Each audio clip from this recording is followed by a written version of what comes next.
Good morning, everybody.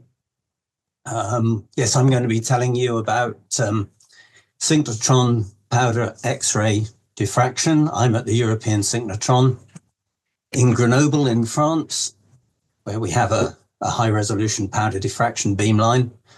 But there are many synchrotrons in the world, and many of them have a high resolution or a high flux powder X-ray diffraction facility. There are very many advantages to using synchrotron radiation to carry out powder diffraction. As you know, synchrotron radiation has very high intensity, it has high collimation, and it has wavelength tunability. And these attributes mean you can build diffractometers with, say, for example, very high angular resolution, so inherently narrow diffraction peak widths, or you can collect data very rapidly or with very good statistics.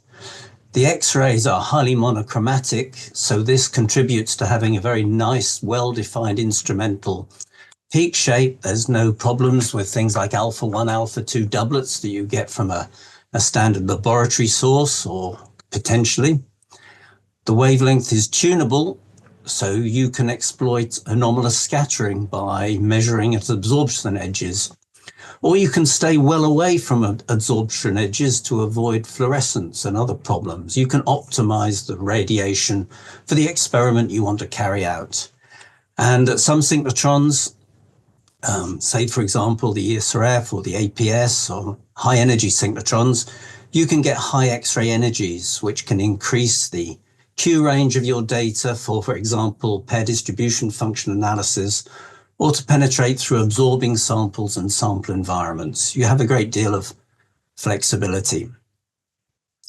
We've already seen a lot of this yesterday. Powder diffractometers can be built on any of the standard X-ray sources you have at synchrotrons, on bending magnets or wigglers, where you have this kind of continuous source in energy, or on undulators, where you have a much more a series of harmonics, and as well as having high vertical collimation that you get for all synchrotron radiation, you also have high horizontal collimation, increasing the brightness, and this can have certain advantages. But probably the most important thing is that generally nowadays we work with monochromatic radiation. In the earlier days of synchrotron radiation, using the energy dispersive technique and a polychromatic source was one way of doing the experiment. Modern synchrotron instruments use a highly collimated, highly monochromatic source. So we use a double crystal monochromator. Luigi showed us this yesterday.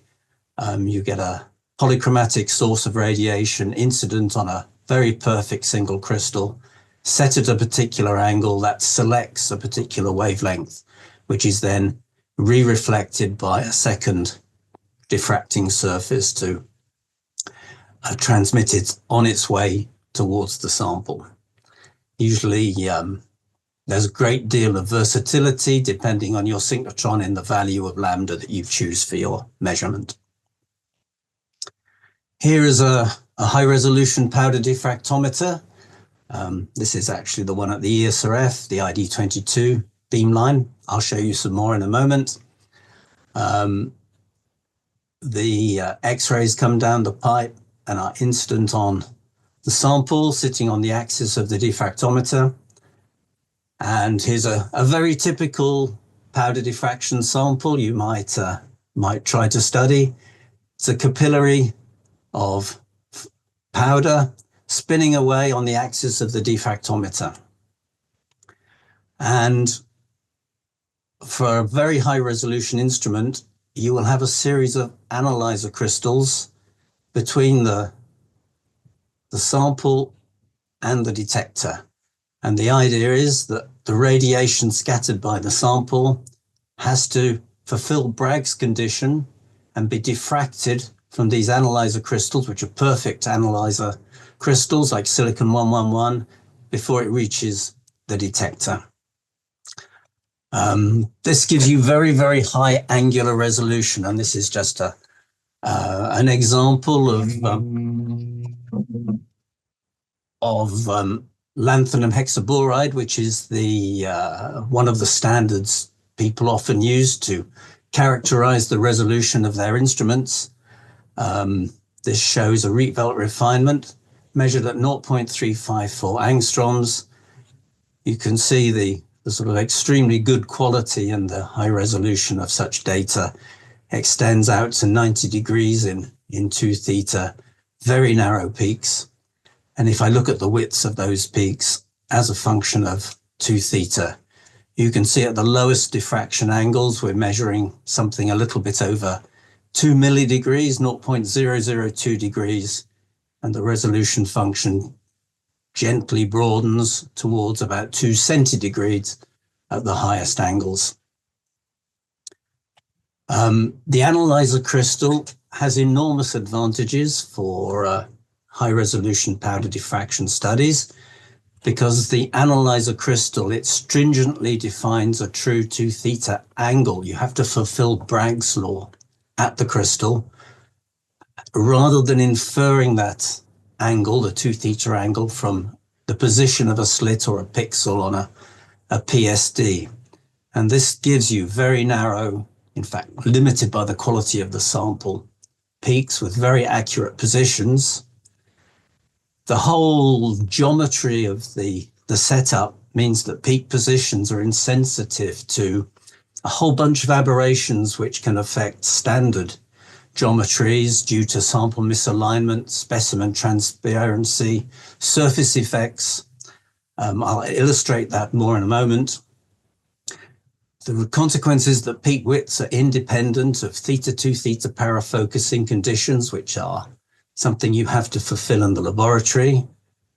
They suppress inelastic scattering, so fluorescence, Compton scattering, parasitic scattering, but they need to be scanned. You have to scan the detector arm, so they're nowhere near as fast as other setups, for example, with a position-sensitive detector. And this is just illustrating how this gives this insensitivity to spatial aberration. Supposing this is my diffractometer axis in the ideal position, and the beam comes along, would hit it, is diffracted by an angle, and it has to arrive on the analyzer crystal at precisely the right angle to be transmitted into the detector. If by chance my diffractometer is not very well aligned and my sample is wobbling or it's off the axis, then the whole diffracted beam is displaced in space, but it still has to make exactly the same angle on the analyzer crystal to make it into the detector. And so this is an angular filter, which means that the positions of peaks are very, very accurately defined. Just as a comparison with a position-sensitive detector or some sort of slit detector, if I have say for a laboratory instrument, a standard sample holder that I've overfilled or underfilled, or I have transparency, supposing this is some organic compound, some drug molecule, and the X-rays are penetrating into it, it shifts the diffracted beam in space, and that's actually, to a position-sensitive detector, looks like a shift in 2 theta position. The same again, that if my sample is not well aligned with a standard setup, it looks to me as if the 2 theta angle is systematically affected by misalignment. The analyzer crystal, this just doesn't happen. So many instruments have these multi-analyzer setups. The 11BM beamline at the Advanced Photon Source in the USA has a setup with 12 analyzer crystals. It's quite a complicated setup. There are a lot of adjustments on it. The I11 beamline at Diamond, they've really gone to town here. They have 45 of these analyzer crystals in 5 blocks of 9. And because of this spatial resilience this setup gives you, you don't have to use any particular sort of sample form. It doesn't have to be a capillary.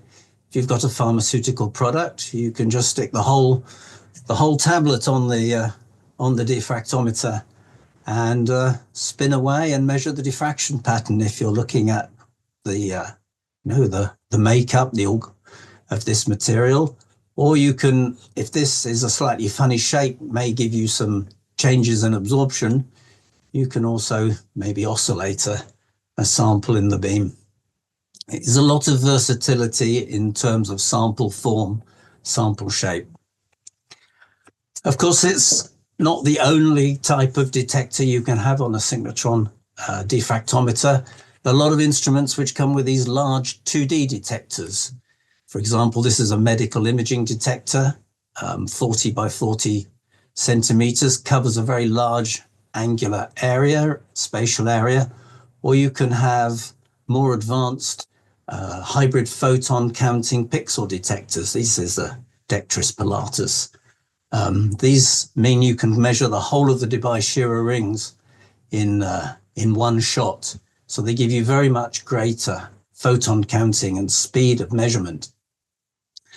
Here's one of these devices. This is the BN01 beamline at the European Synchrotron, the Swiss-Norwegian beamline, where they've got it mounted on a translation stage so they can position it wherever they want.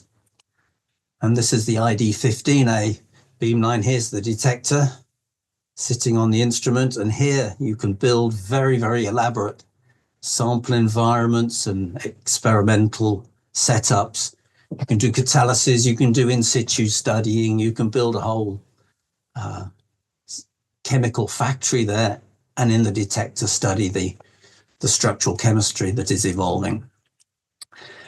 This is just another example. This is one of these 2D detectors. If you put the beam, focus it in the corner, then you can get the maximum 2 theta range across the detector, and this gives you data to high angles that you can use for pair distribution function analysis. Another detector you see are these large, if you like, curved position-sensitive detectors. They're called the Mython detectors. They're made up of multi-strips with a lot of very fast detectors, and you can measure very, very respectable, high-quality data in a matter of seconds using a device like this. The Australian synchrotron, sorry, the one I just showed you there, this is at the PSI, the Swiss light source on their material science beamline, but they're to be found everywhere. The Australian synchrotron, they've got one at the Alba synchrotron in Spain. They have a smaller one and a multi-analyzer stage as well, so they can choose to set up which suits them best. And another setup you might see is you take a small 2D detector and mount it on a detector arm and scan it around. This is the Sesame in Jordan material science beamline. So there's a great deal of flexibility as to what you can actually do, setups. And usually when you're doing a powder diffraction study, you're not just putting a sample on and measuring it. You're usually doing something to the sample. You're watching the evolution as you affect the sample externally. You may be cooling it down with something like a cold nitrogen blower or a cryostat to look at some low temperature phase transitions, or you may be heating it up, and there are lots of different devices for heating samples to see what happens, phase transitions, chemical reactions. You may be absorbing gas. There's a lot of interest these days in absorbing CO2 and hydrogen and methane into metal organic framework materials. You can study the structural evolution as you absorb gas, desorb gas, heat things up, cool them down. There are beamlines with diamond anvil cells, rather specialized for going to very high pressures. Or you may want to put batteries and study electrochemical behavior in the beam. Or you may want to strain your sample, stretch it or compress it and look at how the structure changes. Or you may want to study some chemistry taking place in situ, what's happening as cement dries, as I do whatever chemistry, seems appropriate. There's a huge amount of versatility with these instruments, and they're very powerful ways of looking at sample evolution as you actually do something to the sample.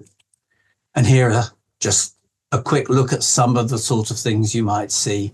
A cold nitrogen blower blows nitrogen over the sample, or hot air, or more specialized furnaces for going to very, very high temperatures. This is a liquid helium cryostat. The sample is there and the liquid helium flows and cools. This is another sort of furnace, electrical furnace for heating samples to about 1,000. Or you may have some sort of capillary with gas or vacuum that you can pipe in to study sample absorbing gases, desorbing gases. So the sorts of measurements you can do with a powder diffraction beamline at a synchrotron is you can do crystallography. You need good angular resolution and good 2 theta range. You can solve structures, you can refine structures. You can do pair distribution function analysis. You need to measure data to high Q values, 25 reciprocal angstroms, which involves scanning to high angle at a medium sort of energy, 25 keV, half an angstrom. Or you can use one of these large 2D detectors at much harder energies, 60 keV, say 0.21 angstroms, where you can measure the whole diffraction pattern in essentially one shot. It gives you a much faster rate of data collection. You can do anomalous scattering. You can tune to the absorption edge of one of the elements in your sample. Its scattering factor changes as a result. And so if you measure close to the edge and away from the edge, the changes in the diffraction pattern are due to the, if you like, the distribution of this atom. It gives you much greater sensitivity to a particular atom or atoms in the crystal structure.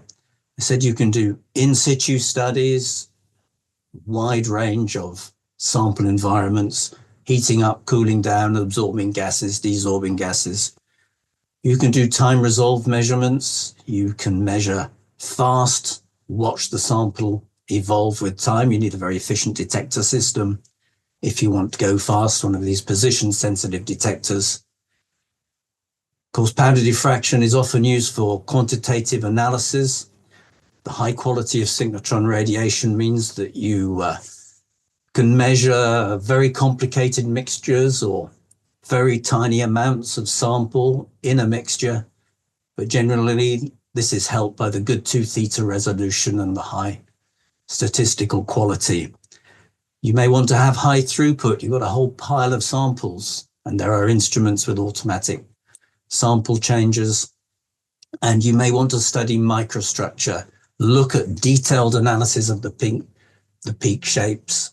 Having a very narrow instrumental fundamental peak shape greatly helps you do these kind of measurements. So generally, you need to choose an instrument which has the capabilities you require. And as a general rule, the speed of acquisition is inversely correlated with the, if you like, the overall angular resolution. You need high resolution for crystallography, quantitative analysis, and microstructure.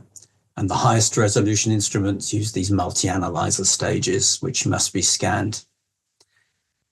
If you want to go much faster, you may sacrifice a little bit of resolution and you use a position-sensitive detector, one-dimensional or two-dimensional.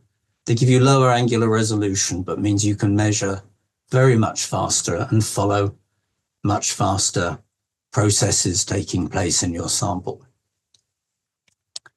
And this is just a little example to show the differences you might expect between a multi-analyzer instrument and a 2D detector. This is 2 measurements. The yellow one is the high resolution. The blue is the multi-detector, the 2D detector. And if you look, you may have an order of magnitude, or at least a factor 5 or 6 in terms of the full width half maximum. But the time of acquisition with the the 2D detector will be very much faster. There are instruments which have sample changers, so you can load up a whole bunch of samples and screen them, measure them automatically one after the other. And as I've already said, if it's a multi-analyzer stage, you don't necessarily have to have capillaries. You can put whole tablets on and screen a whole sort of pharmaceutical pharmacopoeia if you really want to. So the applications, it's in every single domain of structural science that you could imagine. You can study with powder diffraction at synchrotron, material science, physics, structural chemistry, cultural heritage. You can put artifacts, pieces of pot, flakes of paint in the beam. Environmental science and energy, batteries, MOFs, things absorbing. You can have high throughput for industry, and you can study various mineralogical samples from the geosciences. So just maybe to finish, a couple of examples, just to try and emphasize how much better data you can get from a synchrotron. So this is a study that was carried out by some co-workers of mine, studying this. It's an anti-Parkinson, it's a Parkinson's drug. It's used for treating Parkinson's disease. It's called rasagiline mesylate. It's a small molecule, and this is used as a treatment. Just another look for the chemists amongst you to see the chemical structure. This is some of the data that people had collected at various lab sources. There are patents on this stuff, and these are some of the powder diffraction patterns from the patents. This is the best powder data that my colleagues had collected in their laboratory. You can see some of these look fairly strange, but they were adequate for the patent. So if you come to the synchrotron and you look at that, and you can measure something that looks like that, you can see there's a vast difference in the quality. If you compare that to that or any of those, it's obviously spectacularly better. And it was possible from this to solve the crystal structure of this material and refine it. And this is showing the observed and calculated powder diffraction patterns of the solved structure, from which chemists can then go on and do all the sort of thing that structural chemical crystallographers do. They look at the hydrogen bonding, the networks, and understand how this crystal structure sticks together. Another quick example is some studies on some tetragonal tungsten bronzes by my colleague Ola Grendal. He was studying this material, barium sodium niobium oxide, which there was quite a lot of interest in. At high temperature, it has a tetragonal structure. And on returning to room temperature, you can see the tetragonal peaks split, and they become, in fact, the room temperature structure is orthorhombic. And as you cool some more, there was a lot of speculation that it returns to a tetragonal state. You can see the peaks, which were split, are going back together, and on standard instruments, it looked as if they merged again. But with high resolution data, you can see even down to 4K that the tetragonal splitting, well, in fact, the orthorhombic splitting persists, and in fact, the stuff does not become tetragonal again. It persists as orthorhombic down to the lowest temperatures. Another example is looking at strontium barium niobium oxide. This has a disordered strontium and barium over some crystallographic sites. And by tuning to the absorption edge of barium, here are the two diffraction patterns. This is away from the barium edge, and this is close to the barium edge at 0.33 angstroms. You can see some very subtle intensity changes in these low angle peaks. And that gives you enough extra information to be able to separate out the strontium and the barium ordering over these various sites.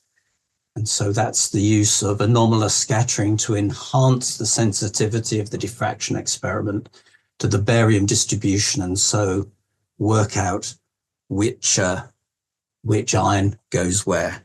So leaves me to say thank you for your attention, and I'm happy to answer any questions.